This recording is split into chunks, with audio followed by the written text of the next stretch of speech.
Evening, everybody, and welcome to The Right View. I'm Lara Trump, and I am so honored to have a very special guest with me this evening. He really needs no introduction, but 75 million of you out there voted for him. You've been dying to hear from him. So here with me this evening, I'm honored to have our 45th President of the United States, my father-in-law, President Donald J. Trump. Well, I just want to start by asking you the question that I get asked the most. Everyone wants to hear, how are you doing? How has it been down here? Well, it's been great. It's Florida. It's a beautiful state. It's a well-run state. We had a tremendous election result in Florida, as you know, despite millions and millions of dollars being spent against us. And we had a big victory, I guess, unprecedented victory. And as we did in many states, and we should have had in all states, but I guess that's still, in my opinion, being looked at by a lot of people. It was disgraceful what happened. That was a third world country voting system, and it's a shame. It's an absolute shame, but it's being looked at by a lot of different people. But we had a fantastic election. You know, I say I ran twice, and we did better the second time by a lot, by 12 million votes. And but I love Florida. It's just a spectacular place. Yeah, well, a well-run state, we would say. I want to ask you, because it took 65 days for Joe Biden to finally come out and do a press conference. I know you've talked about this a little bit, but you were so transparent with the media. And whether they loved you or hated you, you were always happy to go up to them. I remember you would walk out as you were on the way to Marine One and say, let's go, ask me questions, no note cards, nothing. We saw the press conference that Joe Biden had, if you can even call it that. He had a lot of notes. He had printouts with people's faces and names on it, who to call on, who not to call on. What was your takeaway from that press conference? Well, I think the press conference is probably the least of it. People saw a lot of things happening long prior to the press conference, and even the trip up the stairs, up and down 3 times. There were a lot of things are going on. So we'll see what happens. I hope he's in good shape. I hope he's okay for the sake of the country. Yeah. But I think people get it. And, you know, I think very importantly, the things that he said, and whether we debated or whether he just made statements, all of those things were not what he's doing. This is more liberal, more radical than Bernie Sanders ever had in mind. Bernie could not be happier. But this is something Bernie would have never suggested what's happening. He never talked about what he's doing to destroy energy, and the Second Amendment now is going to be next. They're going to destroy the Second Amendment. All of the things that they're doing are things, raise taxes at a level, the biggest tax increase in history. Those were not things that were discussed at all during the election. Yeah, well, you brought up a good point. It was actually a little upsetting as an American to see him trip up the stairs so many times. But the media coverage of that versus the way they covered you, every year being obsessed with your physical. I remember when you were at West Point walking down a slippery slope, you know, there were no handles on either side. I know you had slippery shoes on. So you took your time to go down. For a week straight, all they talked about was, are you fit to be president of the United States? Which we know is absolutely ridiculous. But they haven't given the same treatment or scrutiny to Joe Biden when it comes to that. I think Americans are a little bit frustrated by that, and I think we should be demanding transparency, especially when it does come to the health of the President of the United States. Well, you know, when you do speeches, you sort of know if you did well or not well or however it is. And I think I made my best speech, or certainly one of them, at West Point. And it's pouring, raining, beautiful but raining, and it's wet. And it was just a sheet of steel, no pleats in it, no nothing. And it was like an ice skating rink. And the last thing I wanted to do was go down. And I saw that, and they had no railings, really brilliantly, you know, put up. Whoever put it up ought to be ashamed of themselves. So I'm next to a general who has big rubber shoes on, and a good guy, by the way, the commandant. And I say, General, I'm not grabbing you, but I may have to grab you because this is a sheet of ice. So I went down inch by inch like this. I should have just run down the stairs. You could have. They made such a big deal, and they never covered my speech. That was, I thought, one of the best speeches, and they never covered the speech. Never even discussed it. I didn't see it.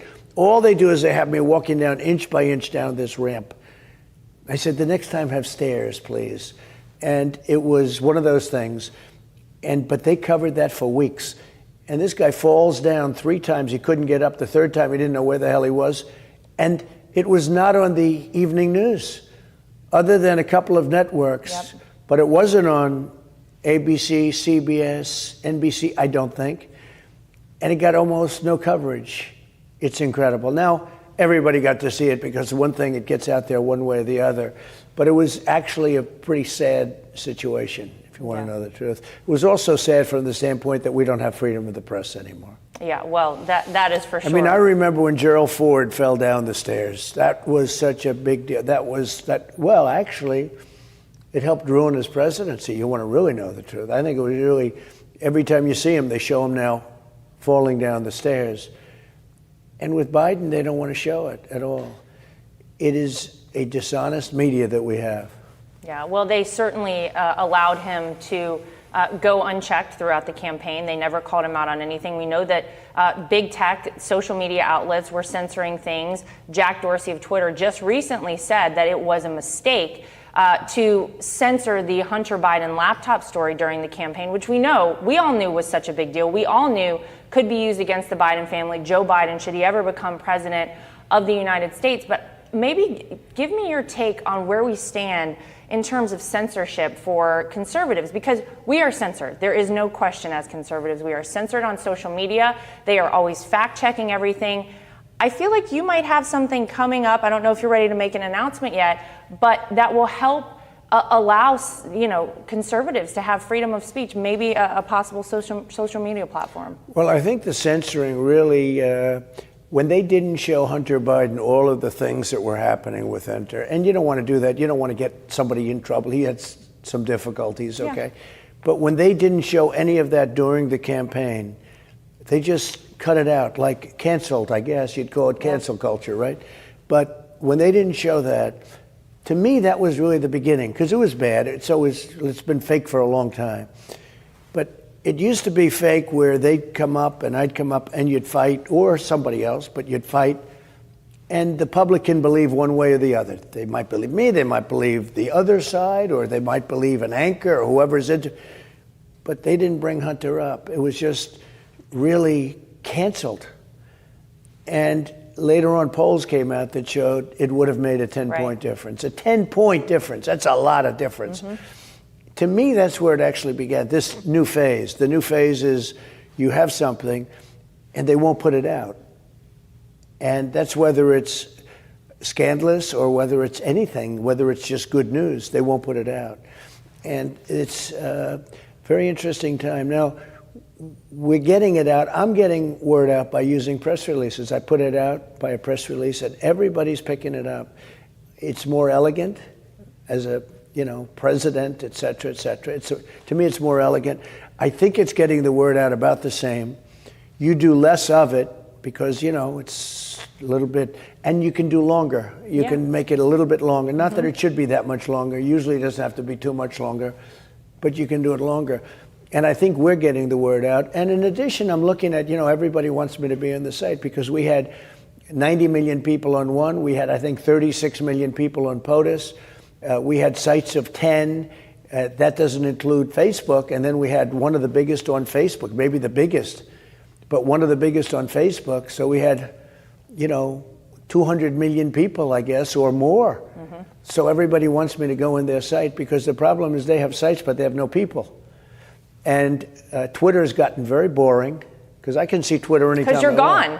They missed you. Well, it's said to have gotten very boring, and a lot of people are leaving Twitter. But it's become boring and really not. The point of view is terrible, and people are leaving Twitter. A lot of people are leaving Twitter. So I think there's room for something, and I bring a lot of people with me. But we'll see. I must tell you, I love what we're doing now. I'll put a statement or two out. Or 3 or 5, but I'll do them in a day. And I'll just dictate something out, write it out, put it out, and I do it in the form of a press release. It gets picked up by everybody. So maybe we don't even need social media. You're gonna go this route, I don't perhaps. think we do, and I may be wrong, but I don't think we do. But I think social media has become so corrupt that people aren't believing it anymore, really. I mean, a lot of it has become very corrupt. It's really become like the media itself, very corrupt. That's true. We don't have freedom of the press anymore. We had freedom of the press, and it's a terrible thing to say, but we really don't have freedom of the press anymore. We have a corrupt press with a point of view, and that's all they want to do is sell the point of view. And why they want to sell it, because when you think of it, defund the police, open borders. Look at our borders. Look what's happening. We had the borders the best they've ever been. The wall could have been finished in a very short period of time, a matter of weeks. Just close up the little sections that we had to leave open to bring equipment back, et cetera, et cetera. And the wall could have been finished so quickly. The wall is the best thing. We built almost 500 miles of wall, and it's been a tremendous success. And all they have to do is finish it up. Now, you can put security there and you have it fine, but the wall is better than anything you can do. It's really worked. But we have the best southern border in terms of what we're talking about that we've ever had. And in one day, he said, everybody come up. And once he said that, and what's going on now is nothing compared to what's going to take place during the summer. Mm-hmm. During the summer, you're going to see things that nobody's ever seen before. It's very upsetting, very hard to see. It's very dangerous, and it's very bad for our country, and they're destroying our country. Yeah. Well, at the same time, by the way, that we're allowing illegal immigrants to pour over our southern border, it seems like the woke left is focused more on things like canceling Mr. Potato Head, canceling Dr. Seuss books, than actually doing things that are going to positively impact the American people. Meanwhile, our adversaries like China are working overtime to build up their economies, to do things for their people. How do you think we're being viewed right now around the world, whether by our adversaries or our allies? How do you think the United States is regarded right now? I think that they can't believe what's happening. They don't believe it. They don't believe. Can you imagine China looking at us and they're talking about Dr. Seuss, and that was like the big thing of the day? But it's long beyond Dr. Seuss. They want to take down monuments to heroes. They want to get rid of our history, obliterate our great history. Whether it's good or bad, you learn from it. You have to learn from history. Right. And some is bad, and some is good. I would say most of it's good, but they want to obliterate our past. And once you do that, you don't have much of a country left. I think that China is very happy now, and I think that Russia and a lot of other countries are very happy. They're looking at what's going on, and they don't believe it. Yeah, it's very scary. I think for a lot of Americans, they don't know where we will be ultimately. I think they felt very safe with you as president. You protected our country, whether it was our southern border, whether it was standing up around the world to people that meant us ill. And now we don't really know where we are. I want to move on to something. By the way, built the strongest military. Yes. We rebuilt the military. We have a military now like we've never had before. The equipment is the best, all made in the USA. We have Space Force. We did so much. Biggest tax cuts in history, biggest regulation cuts in history. And that's why the base is so strong right now. That's why the base of the country, our base is strong, but the base of the country is strong. The foundation is strong. And that's why it can do so well, where we have the highest stock market we've ever had. But that's going to erode, just like energy. Mm-hmm. We're energy independent. In 3 months from now, we won't be energy independent because of what they're doing. And they never talked about this. They never said this. In fact, they said the opposite. They really lied during the campaign a lot about a lot of things. They did. Well, we see gas prices already starting to go up, so it's already starting to happen. Very substantially. So I want to ask, because people ask me this too, will we ever be able to attend another Trump rally? Oh, yeah, sure. I think so. In fact, we're thinking about doing one relatively soon, just to let everybody know that there's hope in the future. Look, when you look at what's happening to our country with all of the ideas and things, when you look at these Democrat-run cities where the crime is up 300, 400, 500%, and they don't do anything about it, shootings, killings, murders, rapes, they're up to 200%, 250%. No, it's a shame. What's going on is just very sad. Democrat-run cities. Yeah. And now, if you have a Democrat-run country, watch what's going to happen. It's bad. So we might be able to attend a Trump rally. Sure. I mean, sure. I love doing them, but more importantly, I think we get the word out. That's incredible. When we have rallies, you know if you won a state. Yeah, I can tell if we're going to win a state by a rally. When we set up a rally 24 hours before and we have 35, 40,000 people show up, in Florida, we had 55,000. In Butler, Pennsylvania, we had 52,000. When you have 52,000 people show up quickly for a rally, and they got there for 4 days, you know, you set it up 4 or 5 days early, And the people line up 4 days in advance. They stay in tents and things. It's the most incredible thing. And you get there, you leave, you say, there's no way I lost Pennsylvania. There's no way you can lose Pennsylvania. And we didn't, by the way, we didn't.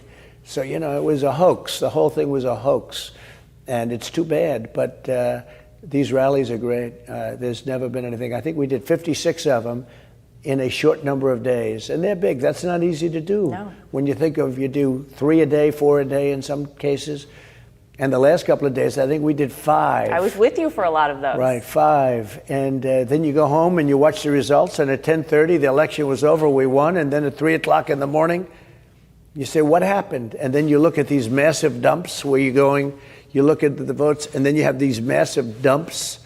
No, it was a corrupt, fraudulent election.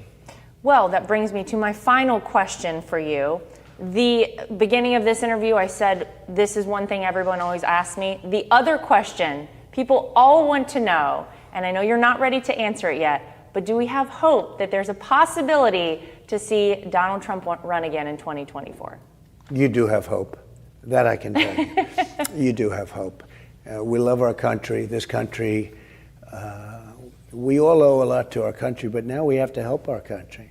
And we were there. We were so good. What we did with Iran, what we did with China, we were all set to do some great things. And then you see what's going on right now. China treated our representatives last week in Alaska with such tremendous disrespect. They never talked to me that way.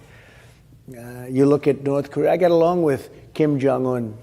And for 4 years, we had no problem. I mean, I was told by President Obama and everybody else that North Korea was our biggest problem. We're going to end up in war with North Korea if that group stayed in. And for 4 years, we had no problem with North Korea. Now, all of a sudden, you see the problem is starting again. No, we have a great country. We have to help our country. And so we may see a Trump run again in 2024. Stay tuned, ladies and gentlemen. Well, I want to say thank you so much for joining us here. We are honored. You were the first. This is the first interview you have done on camera since you left office. Oh. I did call in a favor for this one directly from you. So Thank you for joining us.